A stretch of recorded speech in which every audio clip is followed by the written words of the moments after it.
patuloy na nagbibigay serbisyo. Pag-asa at saya. GMA Regional TV. Kapuso ng bawat Pilipino.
Ito ang GMA Regional TV, One Mindanao.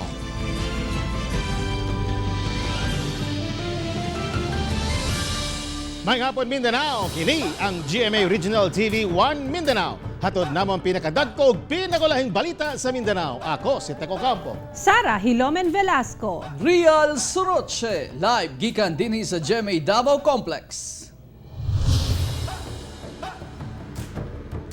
Giserve na sa sheriff ang ipakanaog nga special writ of demolition sa korte ngadto sa mga residente sa Quiñones compound sa Diversion Road, Barangay Matina Crossing ning Nakbayan sa Davao.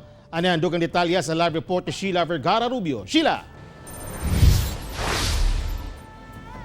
Tek, may resulta sa pagkakulgod sa trapiko sa Carlos P. Garcia Highway sa Diversion Road sukad kaganihang buntag bunga sa presensya sa daghang kapulisan, SWAT team ug demolition team sa kapin kun kulang usa ka gatos ka mga panimalay sa Quiñones compound. Nasa taman mo? Ha? Ato dito. Dito ka may balay dito nga sing. Para permit niyo, balikin niyo permit ha. Ayaw hayatot sila. Asa dili sir. Kani ninyaha kana ninyaha. Ito, ayaw dito turon. Sir, iko na si Piliang wala hilakot. Subay sa gipakanaog nga court order sa Regional Trial Court Branch 7 Judge Rufino Ferraris Jr. Gimanduan ang sheriff nga ipatuman na ang demolisyon ngadto sa kapin kun kulang 100 ka panimalay sa Quiñones compound sa Diversion Road, Barangay Matina Crossing. Dakong puwersa sa kapulisan ug SWAT team ang mibantay sa demolisyon, ilabi na nga dunay mga nagmagahi nga mohawa sa area. Pipila sa demolition team wala gilayon makasugakod dihang gibato sila. Daghan ay, diri nga sa ito. Pero daplin okay dito sa daplin. So, nahawa na lang mo. Hawa na kami. Naigo kami. Sa may order sa inyo, dili na ni padayon. Padayon ng yapon ta. Sigon sa purok leader nga si Fero Celine, nga pipila sa maong mga residente ang nabayra na apan namalik sa ilang balay, sanglit wala kauyon sa relocation site. Dili man gid sila manghawa. Kapila na sila gitagaan. Og mga notice gibayran naalang mangyapon sila. Adunay gidakon nga 5 hectares ang luna nga giokupa sa mga informal settlers. Pipila sa mga target sa demolition, dawat na ang ilang kahimtang ug may desisyon nga mopuyo sa relocation site. Dawat naman yun namo ani kay wala naman yun. Ano yun siya. Sa location naman may location. Nakataging naman may. Kuan lang lote lang. Okay na mi ana, dawat na namo. Sigon sa otoridad nga ang original nga schedule unta sa demolition niadto pa untang June 2019 apan Oktaban lang. Hinuon sa karon wa na gyud kini napugnan pa. Tek. Daghang salamat, Sheila Vergara Rubio. Voluntaryong gipang-demolish usab mismo sa mga residente ang mga illegal structure nga gitukod sa dike sa San Juan Village sa Bangkal, Davao City. Nagpadayon ang pag-agni sa lokal nga kagamhanan sa mga nanag-iya sa illegal structures nga gitukod daplin sa sapa nga tanggalo na kini kay delikado kung magbaha. Sama na lang sa mga nagtukod og istruktura sa dike daplin sa sapa sa Purok 48 San Juan, Bangkal sa Davao City. 5 kabanay ang voluntaryong miguba na sa maong mga estruktura agig pagkooperar sa kagamhanan. Pipila kanila 15 katuig nang nagpuyo sa dike samtang ubang struktura nagsilbing ilang kusina, kwarto ug kulungan sa binuhing hayop sama sa baboy. Na-recover na sa kasundaluhan ang bangka nga gisakyan sa 7 ka busayaf nga napatay sa engkwentro kagahapon. Samtang Deputy Chief of Staff sa teroristang Bangsamoro Islamic Freedom Fighter ang misurrender sa militar. Si Argil Relator sa dugang detalye. Tungod sa dagkong balod, palisuray ang pagpangita sa kasundaluhan sa patayng lawas sa 7 ka Abu Sayyaf nga napatay sa engkwentro kagahapon sa Solari Island sa lungsod sa Parang, Sulu. Ang na-recover lamang sa mga sundalo ang katunga sa motorized pump boat nga gisakyan sa mga bandido. Na-recover usab sa mga sundalo ang tag-as nga kalibre sa armas ug mga bala. Lakip kuno sa sakay sa maong bangka sila Madsmar sa Wadyaan, ang igsuon sa bomber nga si Mundi sa Wadyaan, Manu sa Wadyaan alias Amara nga igsuon ni Hajan sa Wadyaan. Samtang misurrender usab sa militar sa Maguindanao ang leader sa teroristang Bangsamoro Islamic Freedom Fighter nga nagapanghasi sa maong probinsya. Nailhan kini nga si alias Nods, Deputy Chief of Staff sa BIFF, ilawom sa Karyalan Faction. Bit-bit ni Commander Nods ang iyang M14 rifle, mga bala ug magazines. Ako si Argil Relator para sa One Mindanao. Mga nakabarang water hyacinth, water lily sa dakong sapa sa Datupiyang Maguindanao gipang tanggal na. Moabot sa 5 ka ektaryang water lily nga nakabara sa tulay sa Datupiyang nga nagasumpay sa probinsya sa Cotabato ug Maguindanao ang gipang tanggal na. Gamit ang amphibious excavator sa Department of Public Works and Highways, 3 ka adlaw ilang pagtrabaho mahawanan lang sa water lily ang sapa. Nagpasalamat usab ang Datupiyang LGU sa DPWH sa ilang gihimo tungod usa sa mga hinungdan sa pagba sa lugar ang mga nakabarang water lily. Lauman ang mga pagulan sa pipila ka lugar sa Mindanao samtang Tropical Storm Shoni mihinay na uga lihok padulong sa Philippine Sea. Ubos ang tsansa sa ulan ug sa adlaw sa Visayas ug Mindanao apan lauman ang kusog ng mga pag-ulan pag-abot sa hapon ug gabi labi na sa Northern Mindanao ug Davao Region. Samtang alas 8 kagabi, migawas na sa Philippine Area of Responsibility ang bagyong Rolly. Samtang namatikdang hinahinay na usab nga malihok ang ginabantayang Tropical Storm Shoni nga naa karon sa Philippine Sea. Anaa kini sa gilayo nga 700 kilometers sa sidlakan sa Basco, Batanes ug adunay gikusgon nga 85 kilometers per hour ug unos nga 105 kilometers per hour. Nakataas na karon ang signal number 1 sa northeastern na portion sa mainland Cagayan ug eastern portion sa Babuyan Group of Islands. Sa forecast sa Metro Weather, hinahinay nga nakaduol ang bagyong Shoni sa extreme northern Luzon. Ugma kung dili mausab ang direksyon ini, maglandfall kini sa Biyernes sa Babuyan Island o kaha sa Batanes. Adunay panagsa ngadto sa may pagkamadagumon nga kalangitan, inubanan usab kini sa patak-patak, mga isolated nga mga paglan-ulan, kulog o kidlat kasagari hapon o sa gabi tungod sa localized thunderstorms. Samtang Davao City Mayor Sara Duterte personal nga mitunol og hinabang ngadto sa mga lugar nga naapektuhan sa bagyong Rolly. Sa FB post ni Davao City Councilor o Philippine Councilors League National Chairman Danilo Dayanghirang, makita nga kauban niini si Davao City Mayor Sara Duterte sakay sa private plane nga mitugpa sa Lipa City, Batangas dayon misakay og chopper padulong sa probinsya sa Quezon. Gibisita sa mayor ang probinsya sa Catanduanes ug Albay nga labing naapektuhan sa Super Typhoon Rolly. Yang personal nga gitunol ang tabang gikan sa Davao City Local Government alang sa mga naapektuhan sa bagyo.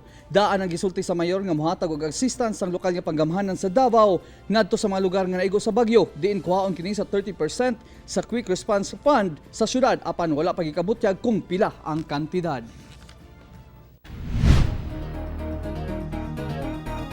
Paggamit sa QR code system sa Davao City ipatuman na sa Sabado. Apan daghang netizen ang mireklamo tungod kailangan ang pagkuha sa QR code. Dugang detalye sa report ni John D. Esteban. Ipatuman na sa Davao City ang no QR code, no travel, no entry karong November 7. Din kinahanglan nang ipakita ang QR code kung musulod o mugawas sa tanang opisina o establishmento sa syudad. Magsilbi usab kining pass sa mga checkpoints ug barangay patrol. Apan, usa si Jessie Magbanwa sa daghang netizen nga nagreklamo, gumikan dugay sila makakuha og QR code. Diin sagad sa mga reklamo, dugay maka-access sa link ug dugay o dili mahatag ang one-time password o OTP. Every time mag-try ko dito sa QR code, magsige lang gyapon siya ka error o mag-loading. Ug nag-ul ko kay basing dili pa ko ma-approve niya mag November 7 na. So unta mas mayo kung matabangan mi ani katong mga tawo nga dili maka katong mga tawo na magsige ka error kung mag-register dito sa QR code. Sumala sa city government nga alang sa mga dunay problema sa pagkuha og QR code, pwedeng mutawag sa ilang helplines gikan alas 7 sa buntag hangtod alas 8 sa gabii. Gipasabot ni Mayor Sara Duterte nga kinahanglan ng QR code alang sa sayon og paspas nga contact tracing, labi pa nga paspas ang pagsaka sa COVID cases sa syudad. The way we used FM Pass kaniadto mauna na siya, but karon expanded na siya because essential travel na kay dili lang man food and medicine ato ang ginagawas during an MGCQ. Opo. So daghan pa taga ginagawas nga lain ng mga kinahanglan nato asikasuhon. Yes, pag wala kay DQR, then you will be held.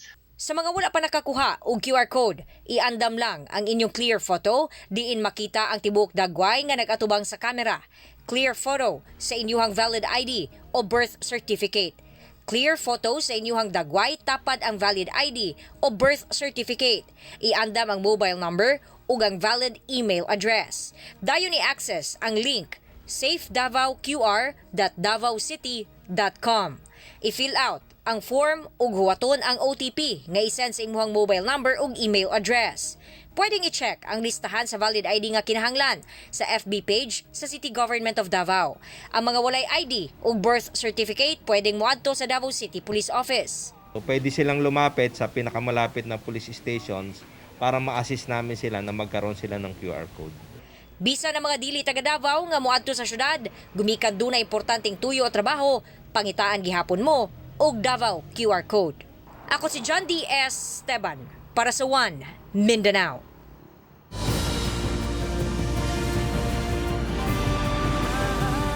Ito ang GMA Regional TV, One Mindanao.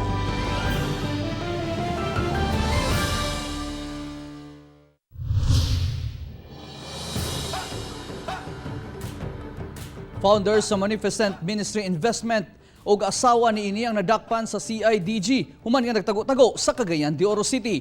Dugang detalye sa report ni Cyril Chavez. Live, Cyril.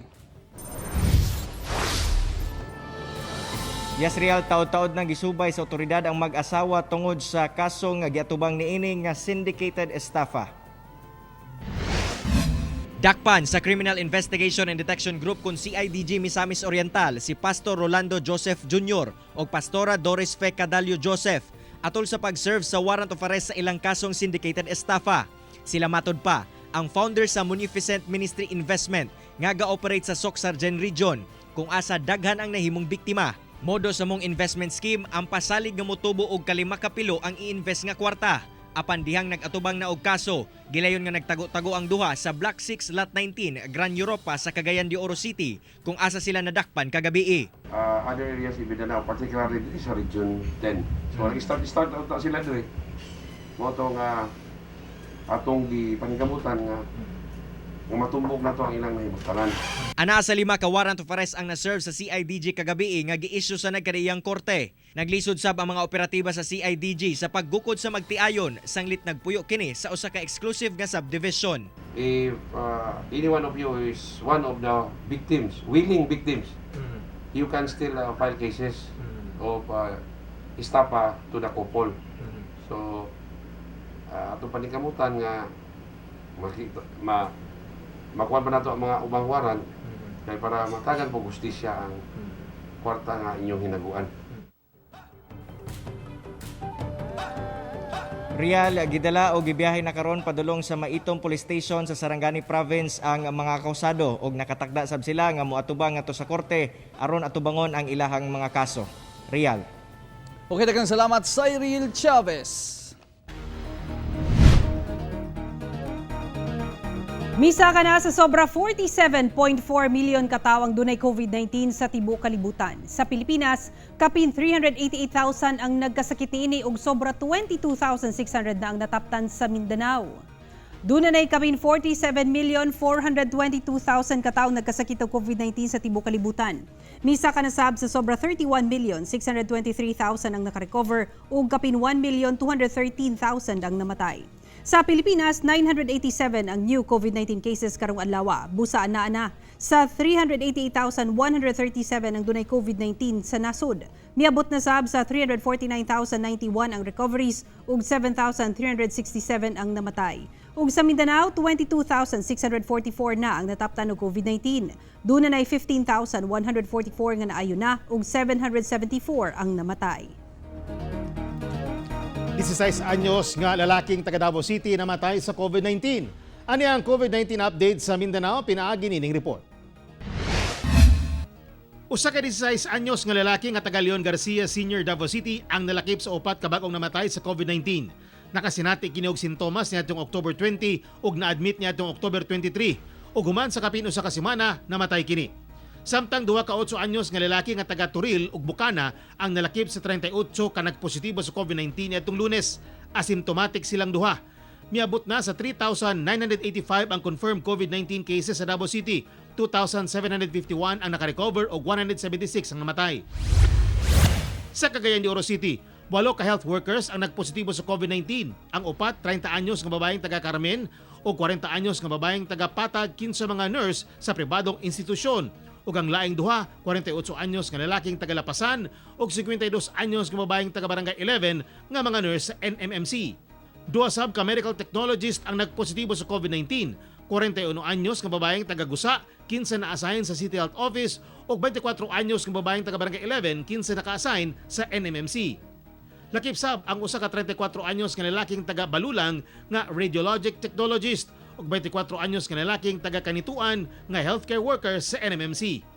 Dunay 1,762 ka total confirmed COVID-19 cases ang Cagayan de Oro City, 1,027 ang recoveries ug 74 ang namatay. Sa General Santos City, usa ka 53 anyos nga pastor ang nalakip sa 14 nga bagong positibo sa COVID-19. Tanan sila asymptomatic ug anaa na sa isolation facility sa Gensan. 855 na ang confirmed COVID-19 cases sa Gensan, 573 ang naayo na ug 30 ang namatay. Sa Butuan City, walay natala nga bagong kaso sa COVID-19 sa syudad niadtong Lunes. Kini human nga halos matag adlaw niadtong miaging bulan mitala og bagong nagpositibo sa sakit ang syudad. Anaa na sa 1,345 ang total confirmed COVID-19 cases sa Butuan City, 1,093 ang recoveries ug 49 ang namatay. Sa Samal Island, gilockdown ang Nieves Villarica National High School sa Barangay Villarica, Babak District. Human dunay nagpositibo sa COVID-19 nga misulod sa mong eskwelahan. Anaa na sa 61 ang kumpirmadong kaso sa COVID-19 sa Samal Island, 47 ang naayo na ug 3 ang namatay. Sa Glan, Sarangani Province, gimando sa mayor sa mong lungsod ang pagsuspindi una sa pag-distribute sa mga modules sa mga estudyante sa tanang eskwelahan sa lungsod, human padayong misakang ihap sa mga bagong nagpositibo sa COVID-19. Padayon gyapon ang rapid testing sa mga residente sa poblasyon sa Glan, samtang gina-disinfect sa MDRRMO ang mga balay sa nagpositibo sa virus. Samtang dili na usab makasulod sa lungsod ang tagagawas kung walay mapakitang negative result sa RT-PCR test o kung tugutang mga makasulod, limitado usab ang oras nga magtinir sa lungsod. Ana sa 21 ang kumpirmadong kaso sa Glan sa Sarangani, 3 ang nakarecover ug 1 ang namatay. Ako si Teco Campo para sa One Mindanao. Unom ka barangay sa Davao City ang ulahing giila ng mga very high-risk areas tungod sa daghang kaso sa COVID-19. Anyang report ni Sheila Vergara Rubio. Sa gipagulang risk assessment, ang barangay classification sa Davao City subay sa COVID-19 active cases gikan November 1 to November 5. Very high-risk areas ang barangay 14B, 16B, 20B, 21C, 22C ug 25C.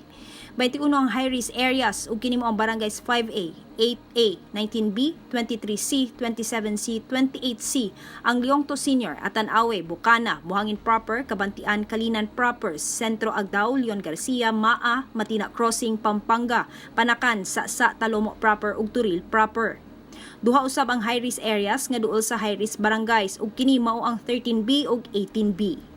Aduna usay 20 ka barangay nga moderate risk areas ug kini mao ang 4A, 7A, 9A, 15B, 17B, 24C, 30C, 31D, 32D, 33D, 37D, 38B, Bago Galiera, Catalunan Grande, Governor Pasiano Bangoy, Governor Vicente Duterte, Mintal, Mulig, Tibungkog, Ubalde.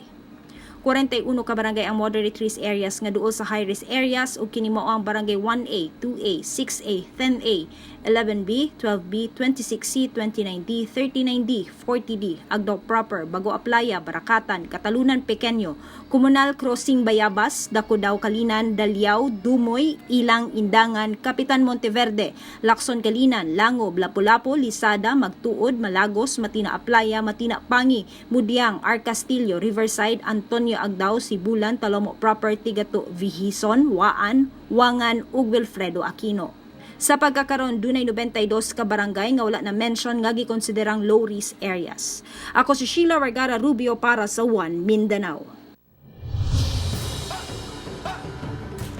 Ana sa sobra 30 ka mga banay sa Cagayan de Oro City ang nawad-an og panimalay gumikan sa sunog kaganinang kadlawon. Dugang detalye sa report ni Cyril Chavez. Laguna gid parto. Ha? Laguna.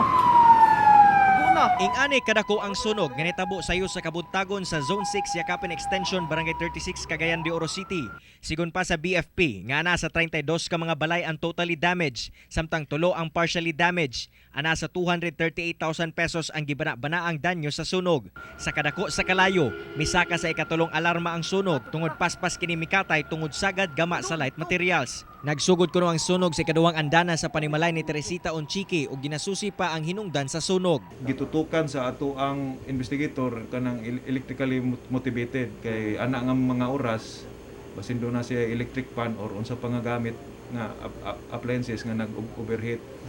So dili pa nato under investigation pa hantod pagkakaroon.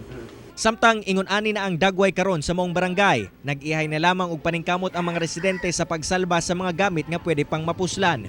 Panawagan nila karon nga tabangan sila makabangon sa kalisod nga ilang giatubang. Sa mga naanagi gusto mo tabang gid sa mga nagdid dakan magkimig mga bata god. Gatas kuan gamit sa kuan lawas. Morgue pagkaon nila binigit sa pagkaon. Kinahanglan magtabang ini wa na yun. Ay mga balay ang uban. Ang uban po. Bale kapuyan sa wala na kapit kahoy. Kaya na may nakakuha ko, dali na nakakuha nila nga pagkasunog. Sa talaan sa BFP Cagayan de Oro, karong semanaha pa lamang ananay tulo ka mga fire incident ang natigayon. Gikan Enero hangtod Oktubre ning tuiga, moabot na sa 261 ang mga sunog nga nahitabo. Busa padayon ang panawagan sa kabumbiruhan nga mag-igmat ug mosunod sa mga safety measures aron malikayan ang sunog. Kauban si James Yap sa kamera. Ako, si Cyril Chavez para sa One Mindanao.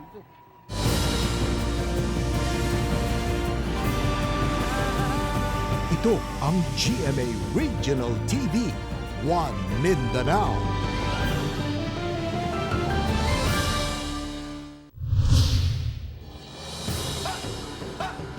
Sa Davao City, usa ka lalaki patay human gipusil. Love triangle ang ginalantang motibo sa krimen. Ana detalye. Gisulayan pa og dala sa ospital ang biktimang si Junel Tamayo, taga Pulumulok, South Cotabato. Apan namatay gyapon kini. Namahaw lang kuno ang biktima uban ang kapuyo niini silang balay sa Purok 1, Barangay Takunan. Diang gisulod sila sa usa ka lalaki, dayon pusil sa makatulong higayon sa biktima. Bago lang ning residensya din sa Davao City, gikan ni sila sa Pulumulok, South Cotabato. So nasila nakalaban dito sa Pulumulok kaya nag-transfer ito sa Davao. Sa investigasyon sa kapulisan, nasayran sa kapuyo sa biktima nga si Sheila Sorongon. Kanhi karelasyon usab ang sospek nga nailang si Moharis Sampiano, taga Balabagan, Lanao del Sur. Tungod niini, posibleng crime of passion ang nahitabo. Tungod sa tumang paghigugma, wala madawat sa sospek nga dunay bagong karelasyon ang kanhi kapuyo. So mismo kaning atong iyang kalibid na babae na identify ning suspect nga mo si Moharis Pauti Sampiano. Ang atong police station 9 nagpadayon og manhunt operation kani nga suspect. Padayon pa ang hot pursuit operation patok sa sospek. Ako si Rial Soroche para sa One Mindanao. Sa General Santos City, usa ka ambulansya ang nabalintog human nabanggaan sa usa ka kotse, samtang laing motorsiklo ang nadamay sa disgrasya. Nagtakilid sa tunga sa dalan kining ambulansya human madisgrasya sa Purok 1 Barangay Buayan sa Jansan. Sumala sa driver sa ambulansya gikan kuno sila naghatod og pasyente sa Jansan ug pauli na unta sa Glan Sarangani dihang nabanggaan sila sa usa ka kotse nga nag-ekis-ekis ang dagan. Pagkabangga sa ambulansya, makapilang higayon kuno kini mibalintong. Damay sabang usa ka motor nga nabanggaan sab sa kotse. Luwas sinuon ang tulo ka sakay sa ambulansya ug rider sa motor kinsa gipangdala sa ospital. Miangkon ang driver sa kotse nga nakainom kuno kini. Posibleng mag-atubang og kasong reckless imprudence resulting to multiple physical injuries and multiple damage to properties ang maong driver. Ano nangyari, bossing? Actually, na ano ko, parang na-overshoot ako pero depende pa rin sa kanila, sir. Akin, palabas lang talaga ako pa uwi. Dumaan sila. Bigla siyang nagpa-giwang-giwang. Otong galit lang ko, tumba sa kyanan ako. Ano ko kabalo naon sana. Tulo ka drug personality sa Opol Misamis Oriental gidakop sa NBI atol sa susunod-sunod nga operasyon. Dugang detalye sa report ni Cyril Chavez. Dakpan sa hiniusang pwersa sa National Bureau of Investigation kon NBI Region 10 ug kapulisan sa Opol, sila Marl Delton Obsioma, 29 anyos ug James Blase, 18 anyos atol sa gilusad nga bypass operation sa Zone 7 Bara Opol Misamis Oriental. Nakuha sa posisyon sa mga sospek ang 11,000 pesos nga mark money. Kapentulo ka gramo sa gituwang shabu nga mobalor ngadto sa 19,000 pesos. Gidala na sa korte alang sa filing sa kaso ang mga sospek. Meaning kontra sa krimen nga mga operations. Kung dunay himo pa naon yan, timingan ka namo nga maapil ka sa mga operasyon, sorry na lang yun. Labi na gining illegal drugs. Samtang, ulahing nadakpan sa otoridad si Jay Haganas Dagot, 37 anyos og residente sa Zone 5-A Bara Opol, Misamis Oriental. Sigon sa otoridad nga dugay na nilang gipangita ang sospek, sanglit idlas kini og nagagamit og lain-lain nga pangalan. Napalit gikan sa sospek ang kapin 55 ka gramo sa sabu nga mobalor ngadto sa 100,000 pesos. Kini siya gisundan-sundan na ni sa grupo. And then timingan gid siya tong gahapon sa follow-up. In fact, ang ilang ukoy-ukoy ani adto pang Fridays gabi. Apan depensa sa sospek nga dugay na kuno siyang miundang sa illegal nga binuhatan. Karon ang akong pamilya, sir. Saksi ang Ginoo, sir, wala. Sa una noon, sir, mamin ko sa una. Oo. Pero karon wala na kay ang asawa kay bagod gabot sa abroad. Kauban si James Yap sa kamera. Ako si Cyril Chavez para sa One Mindanao. Upat sa most wanted persons sa Caraga Region arestado sa kapulisan. Ang detalye sa report ni Argil Relator. Nadakpan siniusang pwersa sa kapulisan sa Agusan del Sur ug Davao del Norte ang number 3 most wanted person sa Agusan del Sur nga si Relan Evangelista, 30 anyos, nga dunay kasong sexual assault ug rape.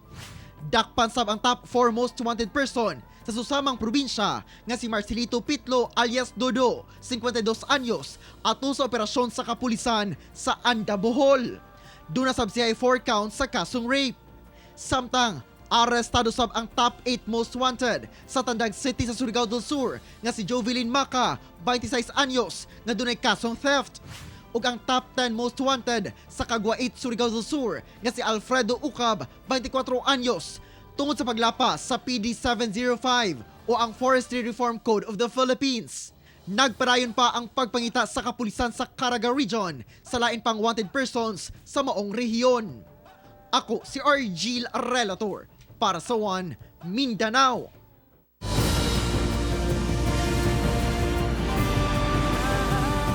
Ito ang GMA Regional TV, One Mindanao.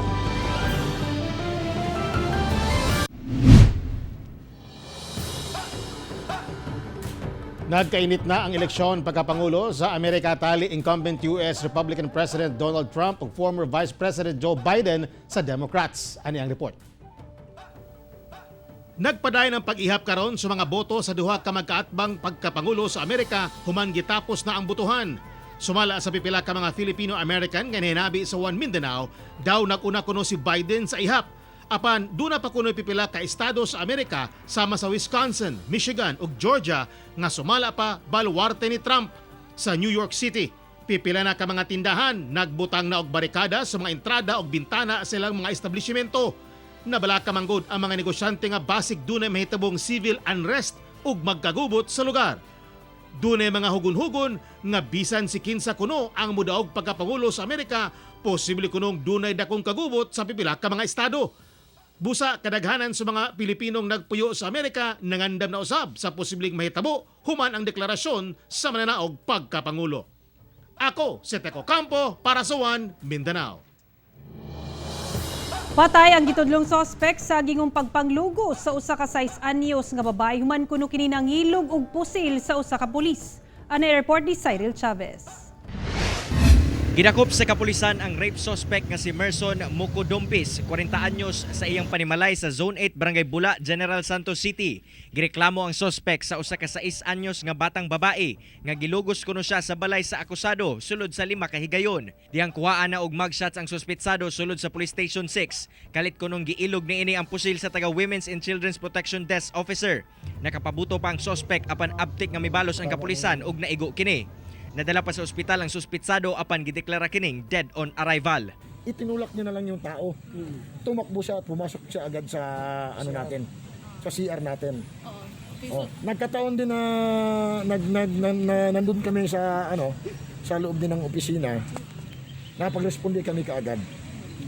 Nung approach tayo sa pinto, pinutukan agad tayo at wala tayong magawa kundi mag-return fire.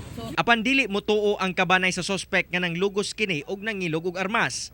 Martes sa hapon, gikuha kuno ang suspect sa ilang balay sa pulis nga nakasibilyan. Wala kuno sila nasayod kung asa kini gidala ug nasayran na lang nilang patay na kini. Pamaniya pag-agaw kung nakapusas ka.